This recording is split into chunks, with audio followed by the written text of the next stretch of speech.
Donc, je remplace A par sa valeur, A I J, E K L. Très bien. Maintenant, c'est quoi EIJ fois EKL? EIJ fois EKL, c'est delta JK fois EIL. Et je veux que vous reteniez ce résultat. Donc, EIJ fois EKL, comment on le retient? On met le symbole de Kronecker et je prends J, le deuxième indice avec le premier indice de la deuxième matrice, le deuxième indice de la première matrice avec le premier indice de la deuxième matrice et je mets delta JK. Et je multiplie par E et L, c'est-à-dire le premier indice de la première matrice avec le deuxième indice de la deuxième matrice. Ça, c'est un résultat très important qu'il faut connaître par cœur. Donc, EIJ, EKL, ce n'est autre que delta JK, EIL. Donc, on va continuer la correction de l'exercice. Donc, AEKL, c'est la somme de IJ, AIJ, delta JK, EIL. Mais, delta JK, c'est quoi? Delta JK égale à 0 si J différent de K. Et elle est égale à 1 si J égale à K. Donc, dans cette somme, il ne va me rester que le terme delta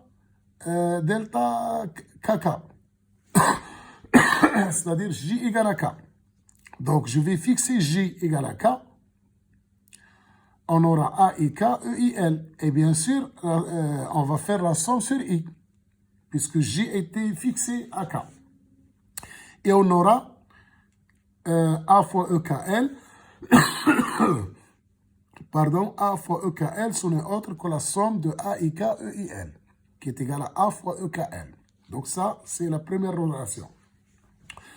De la même façon, on va calculer EKL fois A. EKL fois A, c'est EKL fois sigma de A, IJ, EJ, et je somme sur IJ. Et que la somme de, je fais entrer EKL dans la somme parce qu'elle ne dépend pas de IJ. Donc, sigma de EKL A, IJ, EIJ est égal à la somme de A, IJ, EKL, EIJ. Et je vais utiliser le fameux résultat du produit EKL fois EIJ. EKL fois EIJ, ce n'est comme j'ai dit, c'est delta LI, EKJ. Donc, delta LI, EKJ.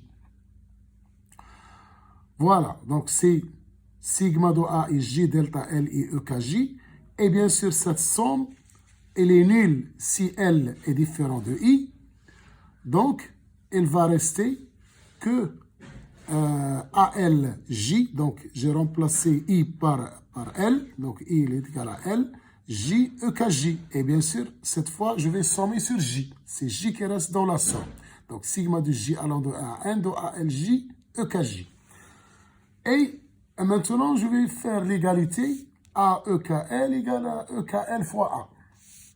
C'est-à-dire, sigma de I allant de 1 à N de AIK EIL est égal à sigma de J allant de 1 à N de ALJ EKJ. Bon, cette somme, je peux la décortiquer un petit peu. Donc ici, par exemple, je vais sortir le terme pour I égale à K. Donc ce n'est que AKK EKL plus sigma de I différent de K de AIK EIL. Et ici, pareil, je vais sortir le terme pour J égale à L. Et j'ai ALL, EKL, plus sigma de ALJ, EKJ, J différent de L. Et mieux que ça, on va sortir aussi le terme I égale à L, donc, ici. Donc, on aura AKK, EKL, plus ALK, ELL, plus sigma de I différent de K à N, de AIK, EIL. Et c'est pareil, donc c'est AL.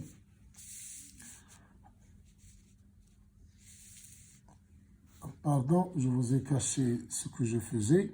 Bon, je vais répéter ça pour bien voir. Donc, ici, dans cette somme, j'ai sorti le I égale à K. Donc, je commençais par AKK, EKK, plus sigma de I différent de K, jusqu'à N de AIK, EIL. Je fais pareil ici. J'ai pris J égale à L. Et après, je vais sommer sur J différent de L. Bon, c'est ça, il n'y a pas de mystère là-dessus. La même chose, mais aussi, j'ai j'ai pris aussi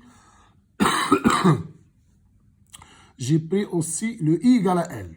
Ici, le I égale à L. Et j'ai continué la somme de sigma de I différent de K. Et bien sûr, je vais ajouter ici I différent de L. La même chose ici. La même chose ici. ALL, EKL, ALK, EKK, plus la somme de J différent de L jusqu'à N. Et J différent de K aussi. J différent de K.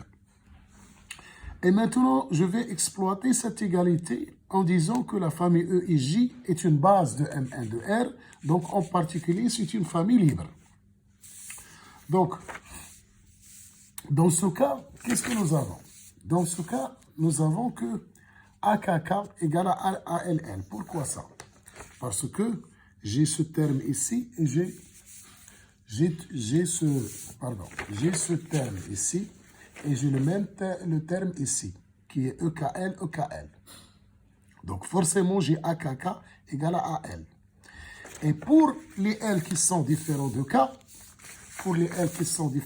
je vais utiliser la liberté de la famille EIJ. Donc forcément, les ALK sont nuls. Et ça veut dire? Ça veut dire, en fin de compte, quel que soit K et L, la matrice A, ce n'est autre que